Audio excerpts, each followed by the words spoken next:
Bonjour à toutes et à tous et bienvenue dans cette spéciale Bangladesh. Au Bengale, nous irons à la rencontre des Baouls, des musiciens adeptes de la non-violence qui préfèrent renoncer à leur bonheur personnel pour privilégier celui des autres. Nous ferons du foot également, à Dhaka, dans le plus grand stade du pays. Nous revivrons les premiers pas d'une équipe de héros qui ont contribué à l'indépendance de leur nation. Et tout de suite, je vous propose de nous poser sur les rives du Brahmapoutre, l'un des plus longs fleuves d'Asie qui traverse entre autres le Bangladesh avant de rejoindre le Gange. Alors nous, c'est au niveau du Bengale qu'on va le laisser nous envoûter, à l'instar du peintre Zainul Abedin, qui en a tiré son inspiration. Le Brahmapoutre creuse son tranquille sillon dans les plaines vallées du Bangladesh avant de rejoindre le Gange. Mais ce qui attire le regard du peintre Zainul Abedin, c'est la vie qui s'y reflète, le pêcheur qui remonte sa barque. Considéré comme le pionnier de l'art moderne bangladais, ce peintre de la nature et de la ruralité se nourrit de la couleur des flots, de l'ampleur des ciels et surtout du spectacle des pêcheurs et des paysans qui vivent grâce à cette rivière. Né au début du XXe siècle, Zainul Abedin a passé sa vie à témoigner de la beauté et de la souffrance d'un peuple parmi les plus pauvres du monde. Originaire du Bengale, alors une province de l'Empire britannique, le peintre accompagne les tumultes de la naissance de l'État bangladais en 1971. C'est tout un pays qui se reconnaît dans son trait puissant, à l'image de la lutte acharnée des siens pour la survie et l'indépendance.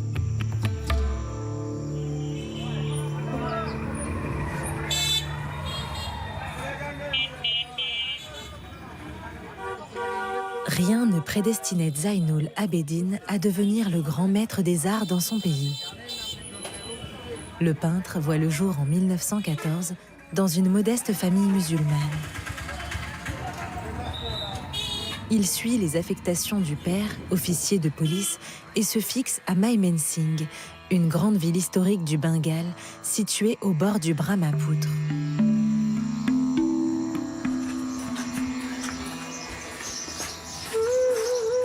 Zainul Abedin a alors 12 ans.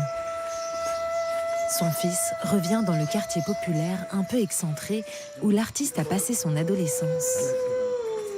Vous avez de la chance d'avoir une fille, elles sont plus sages.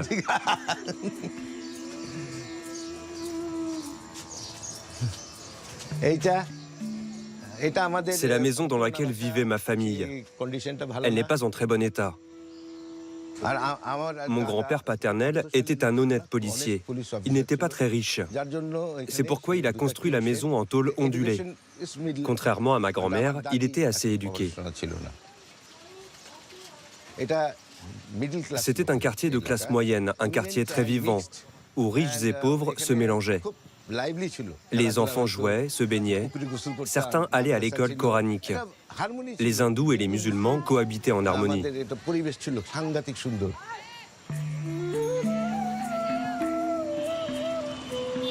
Pauvres et musulmans, dans un empire britannique qui favorise les hindous, Zainul Abedin trouve sa voie grâce à l'école. Il croise la route de plusieurs maîtres qui encouragent son goût précoce pour le dessin. L'adolescent découvre la peinture européenne grâce aux zamindars, ces nobles propriétaires terriens sur lesquels s'appuie la couronne britannique pour administrer le territoire.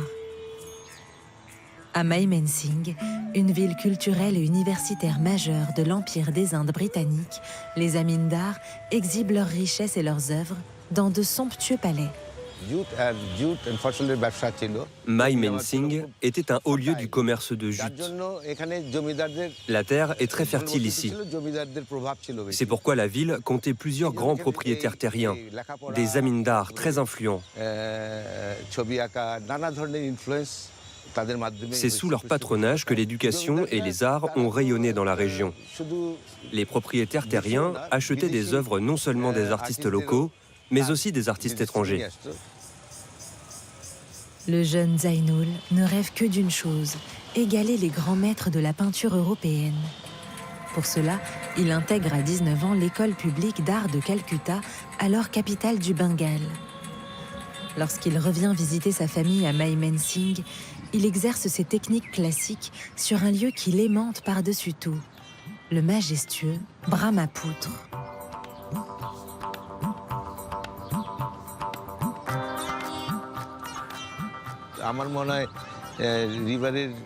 Au Bangladesh, le bonheur et le malheur des gens sont liés au fleuve. Quand mon père venait sur le Brahmapoutre, à Mymensingh, il se sentait chez lui. Il adorait venir sur la rivière, retrouver des gens, prendre le thé avec eux. Une fois, nous avons accompagné mon père en bateau. Il a emporté du thé, des cigarettes, de quoi grignoter. On naviguait, mais il ne dessinait pas.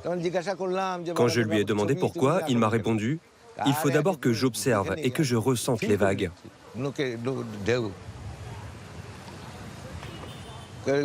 Si tu ne ressens pas les choses, alors comment peux-tu les dessiner? C'est peut-être pour cette raison qu'il disait que le fleuve était son gourou.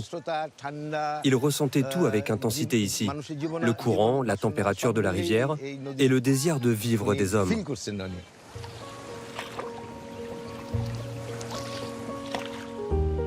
Dans un style romantique teinté de lyrisme, ces toiles idéalisent les horizons solaires, les barques des pêcheurs et le peuple laborieux qui vit aux abords de la rivière.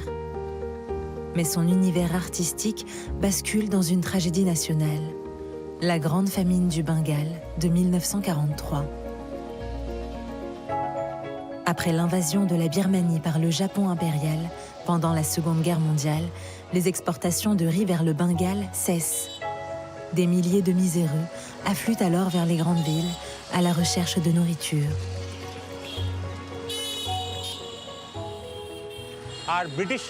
Les Britanniques ont commencé à stocker le riz parce qu'ils avaient peur que leurs soldats manquent de nourriture. À aucun moment, ils n'ont pensé à la population ordinaire. C'est pourquoi il y a eu une grave crise du riz. C'était une situation cruelle, créée par l'homme, une situation tragique. Alors Zainul Abedin ne pouvait plus utiliser le langage des beaux tableaux. Pour exprimer sa haine et sa colère, il a inventé un nouveau langage.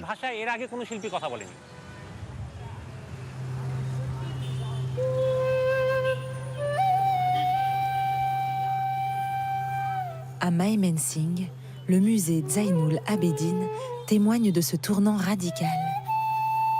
Mu par l'urgence de documenter le drame et soumis à la même pénurie que ses concitoyens, le peintre prend ce qu'il a sous la main. Du vulgaire papier d'emballage, du fusain et de l'encre de Chine.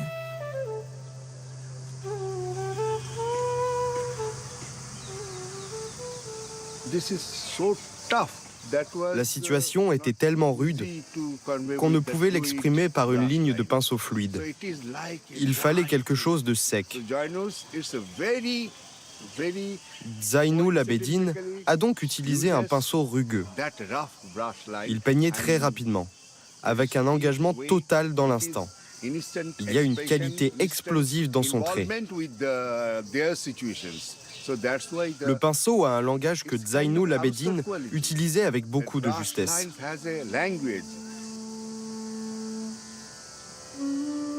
Influencé par l'Occident, Zainul Abedin dépeint les affamés de façon anatomique et clinique. Mais son trait puise aussi dans sa culture orientale le sens du vide.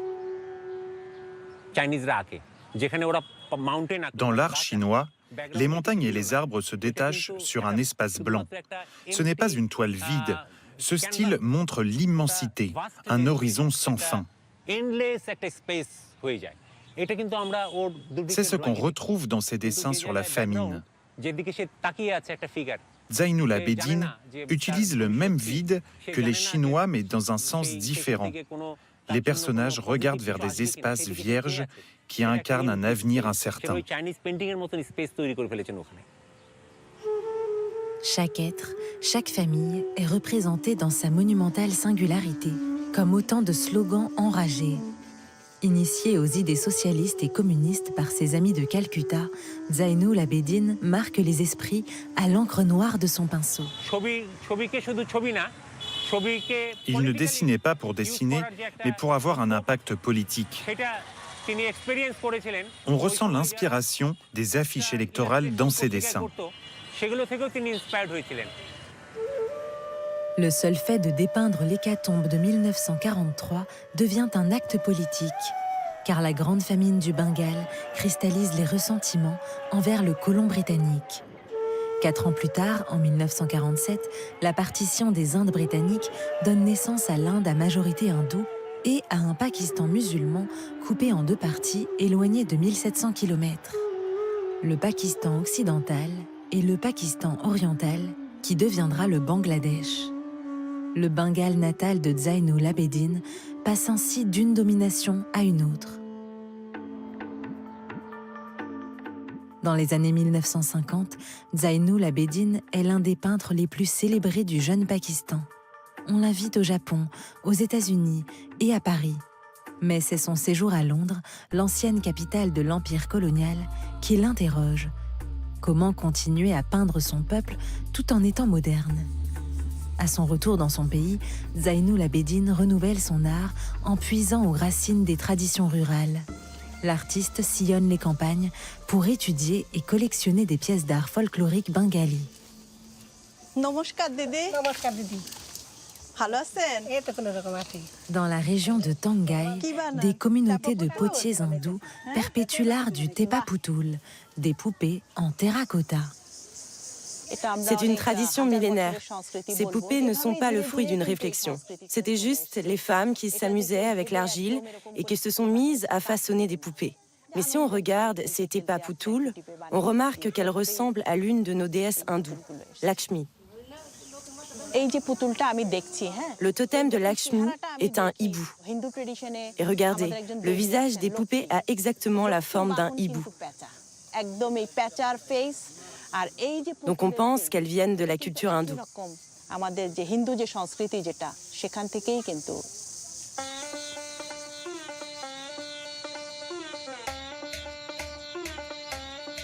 Les portraits de Zainul Abidin rendent hommage aux gardiennes de cet art millénaire.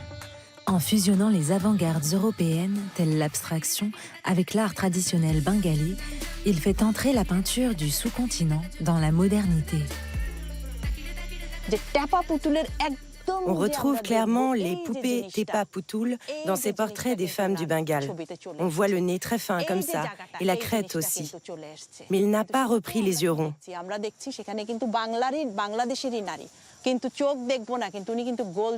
Il disait toujours qu'il ne fallait pas reproduire les choses à l'identique.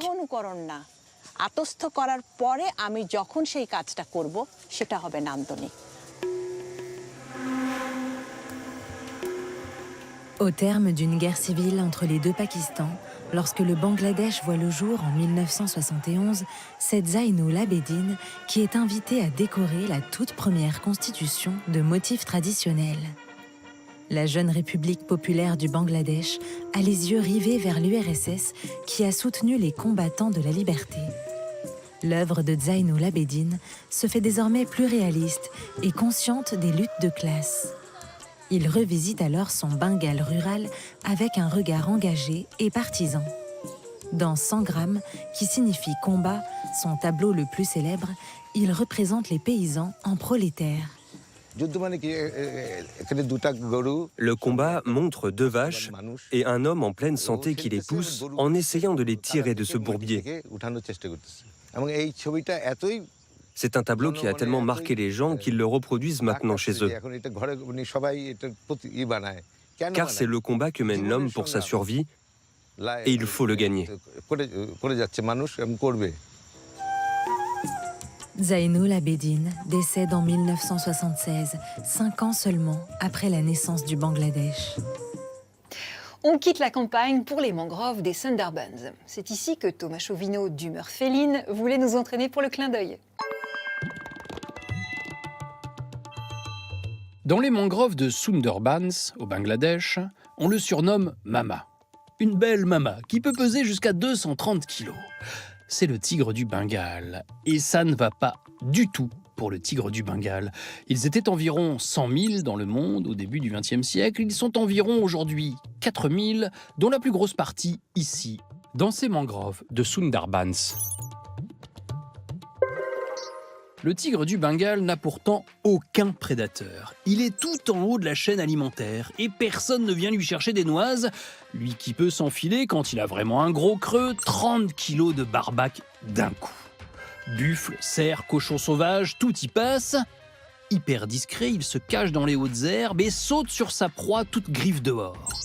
C'est pour ça qu'il a d'ailleurs des rayures. Elles font de lui le roi du camouflage. Il se fond dans les hautes herbes. Là, tu me vois.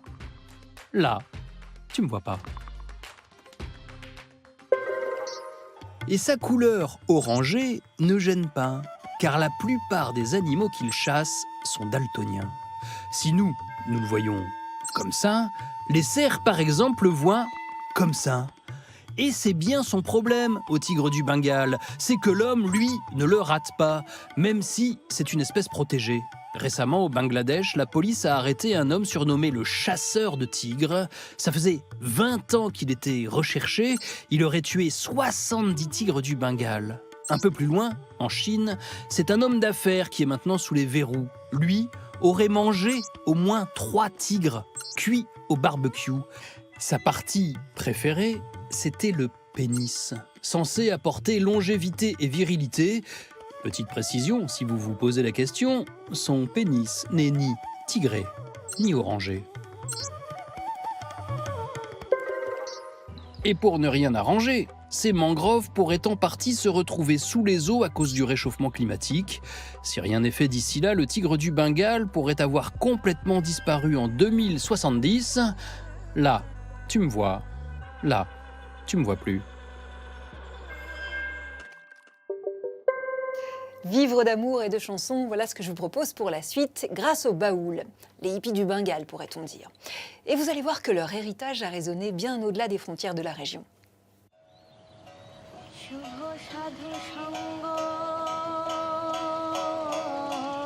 Un mystérieux chant d'amour et de liberté s'élève sous la campagne du Bangladesh.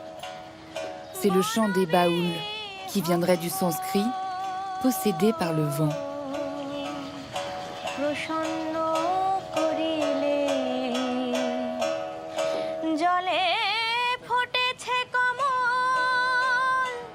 Ni musulmans, ni hindous, ni bouddhistes, cette communauté mystique emprunte à ces 3 religions pour former une spiritualité à part.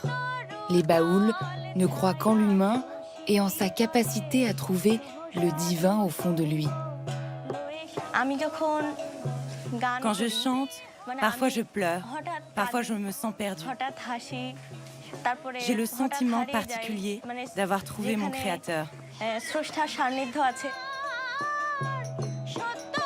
Ancrée dans la ruralité bangladaise, cette petite communauté a pourtant rayonné dans le monde entier grâce à ses chants doux et lancinants pouvant conduire à la transe. Classée au patrimoine culturel immatériel de l'humanité, la musique baoul a séduit des sympathisants de renom, à commencer par Bob Dylan, surnommé le baoul des Amériques.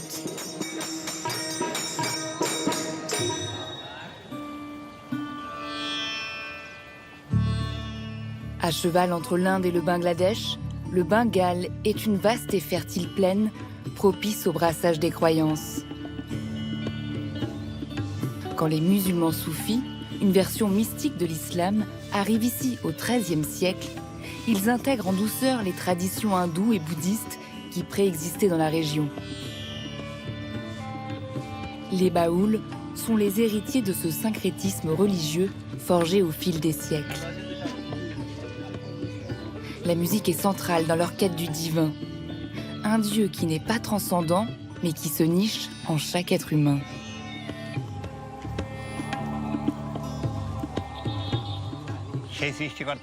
Le Créateur existe en moi. En chacun existe ce Créateur. Et notre travail consiste à le voir et l'adorer sous cette forme. Le mot baoul signifie « celui qui est à la recherche de son âme ».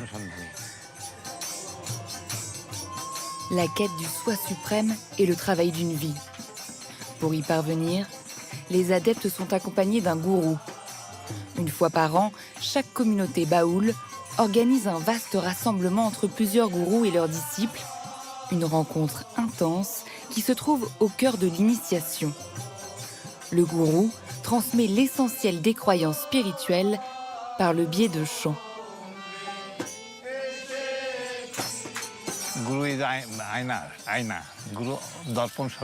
Le gourou est comme le miroir de l'autre. Cette rencontre entre moi et toi est essentielle à notre spiritualité. Je suis en toi, tu es en moi. C'est cette rencontre qui permet d'oublier la violence des uns envers les autres, la calomnie et les démons. C'est ainsi qu'on crée un esprit sans violence et sans haine. Quand on désire son propre bonheur, cela s'appelle l'accomplissement. Désirer le bonheur de l'autre s'appelle l'amour. Pour y parvenir, il faut renoncer à son bonheur personnel et ne souhaiter que le bonheur des autres.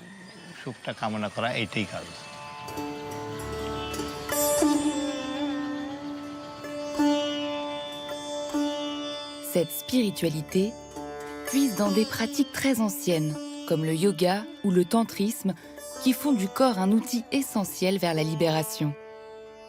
Ces croyances utilisent déjà des chants rituels qui permettent de se recentrer sur son être.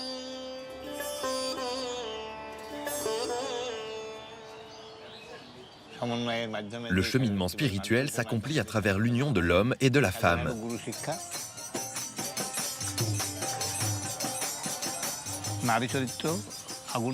Le principe féminin est comme le feu. De la même façon que le feu fait bouillir le lait, les femmes sont indispensables pour exciter le corps. 1 plus 1 égale 2. Quand 2 se produit, l'ego se dissout et on peut ainsi entrer en contact avec le Créateur.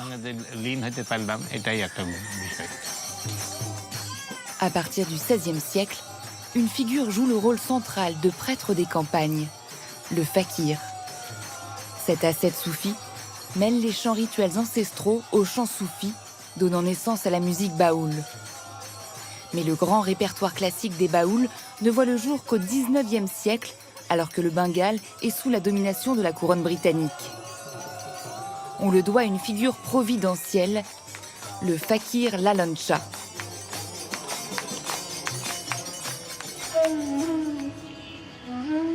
Situé dans l'ouest du Bangladesh, près de la frontière avec l'Inde, Kushtiya est l'une des capitales culturelles du Bengale.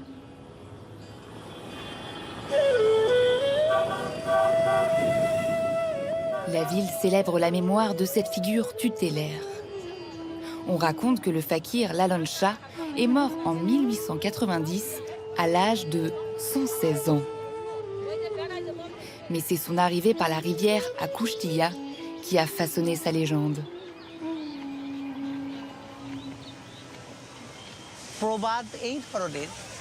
La rumeur raconte que Lalon Shah est arrivé ici par la rivière Kali, alors qu'il était jeune et malade. Son corps flottait sur l'eau. Il était à moitié mort. Mais un couple sans enfant l'a trouvé, l'a ramené et l'a élevé ici.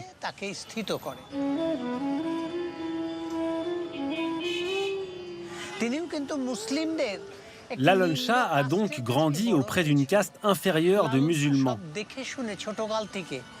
Dès son plus jeune âge, il a tout vu et entendu du mépris. Il a grandi avec ses blessures. C'est pourquoi il a pris le parti des opprimés, des sans défense, de ceux qui n'ont rien ni personne.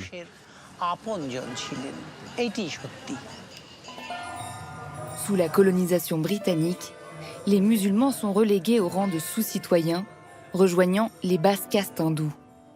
Mais si peu de choses de la vie du fakir Lalon Shah sont avérées, on raconte qu'il aurait fondé un centre de pratique spirituelle, un Akra, ouvert à tous les laissés-pour-compte de l'Empire britannique. Le site a ensuite été converti en son mausolée.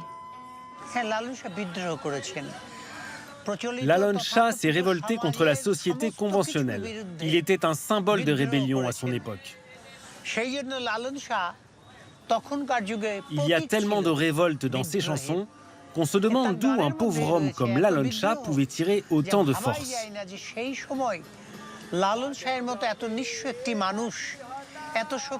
Cela prouve bien qu'il n'était pas une personne normale. C'était un surhomme.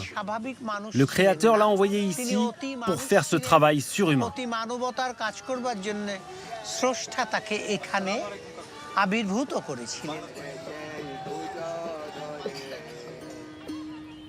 Prônant la mendicité volontaire et le détachement matériel, cet homme analphabète transmet son enseignement à travers ses chansons. Il en aurait composé des milliers, égrenés par la suite sur les chemins du Bengale. D'abord tenues en mépris, ces chants sont redécouverts dès la fin du XIXe siècle grâce au futur prix Nobel de littérature, Rabindranath Tagore. Le poète bengali retranscrit une partie du répertoire de Lallon Shah qui séduit désormais les élites. Tagore idéalise la figure du baoul, ne gardant que l'image du musicien itinérant auquel on l'associe aujourd'hui. Perpétuant cette tradition, des centaines d'adeptes affluent toute l'année vers Kushtiya pour chanter les chansons du fakir Lallon Shah, accompagnés de l'instrument emblématique des baouls. L'ektara est aussi minimaliste que puissant, à l'image de leur maître à penser. Aigu ou grave, j'accorde l'instrument avec ma voix. Le son rebondit sur la peau de chèvre et se propage avec force. Cet instrument a été une révélation pour Lallon Shah. Il a reçu un message alors qu'il méditait. Lallon, fabrique un ektara. Et c'est ce qu'il a fait.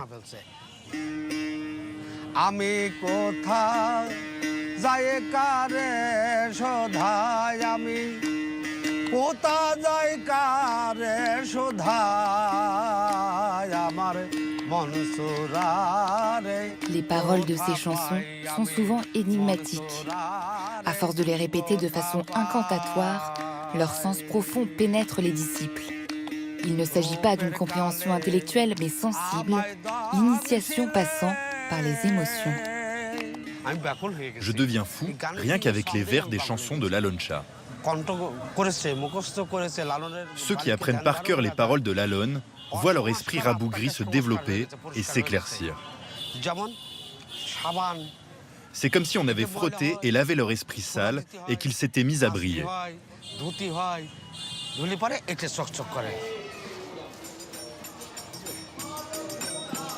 Par le souffle et la voix, ces chants apaisent les cœurs dans la langue du peuple, le bengali. En 1947, au moment de la partition sanglante du sous-continent indien entre l'Inde à majorité hindoue et le Pakistan musulman, ces chants d'amour qui font le pont entre les deux religions deviennent un symbole de fraternité. Ils s'exportent dans le monde entier, jusqu'aux États-Unis, où les hippies et autres poètes troubadours se reconnaissent dans l'esprit baoul. Mais il faut attendre les années 1990 pour que ce métissage musical s'opère au Bangladesh, plus précisément à Dhaka, la capitale du pays, depuis son indépendance en 1971. Symbole de l'identité profonde du pays, la musique baoul est longtemps perçue comme intouchable. Avec la naissance d'une industrie musicale, elle devient un genre à part entière, détaché de la pratique spirituelle. Des groupes font ressurgir les chants traditionnels de Lallon Shah sous une forme plus rock, conquérant un public plus jeune et plus urbain.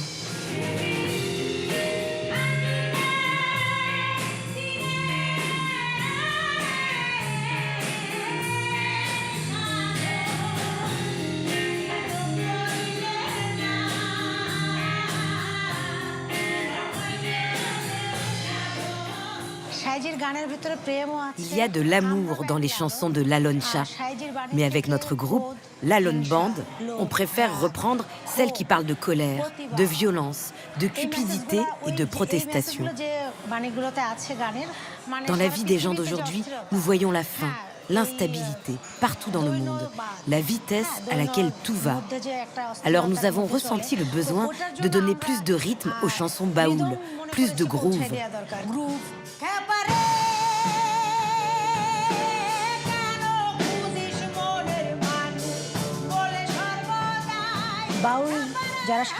Il me semble que les Baouls sont de grands rockers. Quand ils chantent, ils expriment leurs cris, leurs pensées d'une façon très rock, très énergique. Face à la récupération artistique et commerciale des chants spirituels, certains crient à la trahison. D'autres considèrent que cette musique fusion renouvelle simplement l'esprit rebelle et fraternel des Baouls, étoffant un répertoire qui aura accompagné les grandes mutations du Bangladesh. On reste à Dhaka pour notre dernière étape et cette fois on va se mettre au foot avec une équipe qui n'est pas forcément la mieux classée au monde aujourd'hui, mais ses tout premiers joueurs se sont comportés en héros. C'est l'incontournable.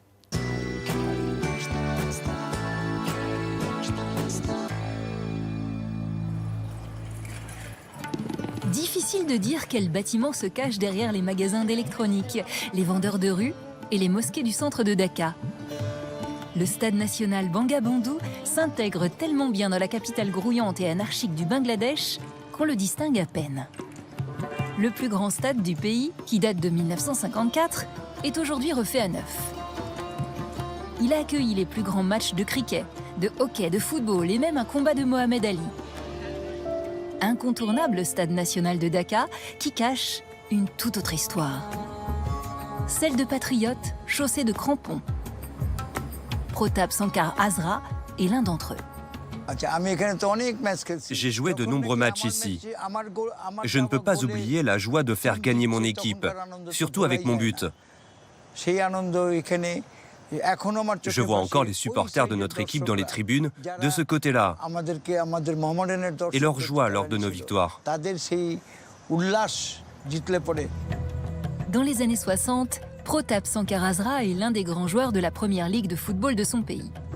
La région du Bengale s'est libérée du joug britannique en 1947 pour mieux passer sous domination du Pakistan, situé à près de 2000 km de distance. Peuplé à majorité de musulmans, le futur Bangladesh s'appelle alors le Pakistan oriental et n'est qu'une lointaine province d'Islamabad. Le Pakistan était notre frère musulman.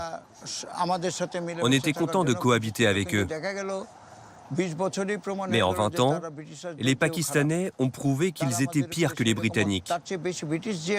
Ils nous ont opprimés et exploités encore plus que les Britanniques. Ils ont souhaité que l'ourdou devienne la langue officielle et non le bengali. Mais on était une majorité à parler bengali. Nous ne pouvions pas l'accepter. Un parti politique incarne cette protestation nationaliste bengali, la Ligue Awami, ou Ligue du peuple bangladais. Quand elle remporte les élections générales de 1970, le grand frère pakistanais refuse le résultat et sort de ses gonds. Si nous, les Pakistanais de l'Est, composions le gouvernement, ceux de l'Ouest n'auraient plus le pouvoir de nous exploiter. Le nouveau gouvernement ne dépenserait plus tout l'argent chez eux, mais ici même, pour développer notre province.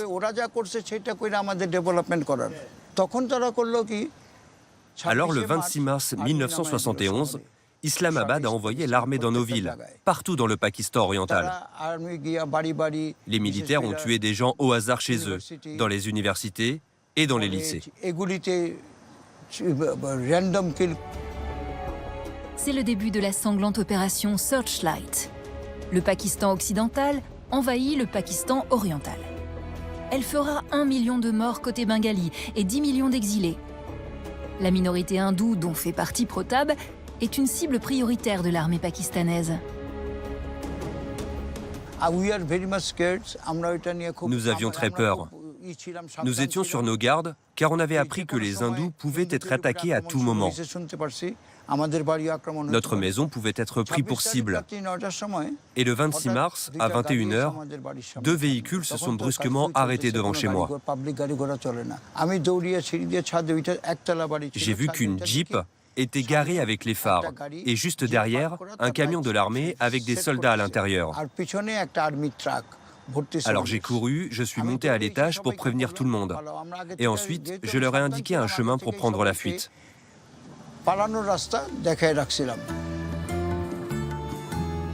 Quand il revient le lendemain pour récupérer quelques affaires, il découvre sa maison en flammes. C'est le début d'un long exil vers l'Inde voisine. Déguisés en musulmans, ils rejoignent là-bas des politiques de son pays qui ont formé le gouvernement indépendant du Bangladesh depuis la ville indienne de Calcutta. Et ils vont lui faire une demande surprenante. Constituer l'équipe de football du Bangladesh. Les forces nationalistes bengalis avaient un centre de radiodiffusion. Nous y avons diffusé un message annonçant que nous formions une équipe de football. Un message qui disait « Si vous êtes joueur de foot, venez nous rejoindre ». Ensuite, nous avons organisé un entraînement avec les 80 ou 90 joueurs qui s'étaient présentés. Pendant cet entraînement, nous avons sélectionné 25 personnes. Ceci est l'équipe de foot du Bangladesh indépendant, et je suis là.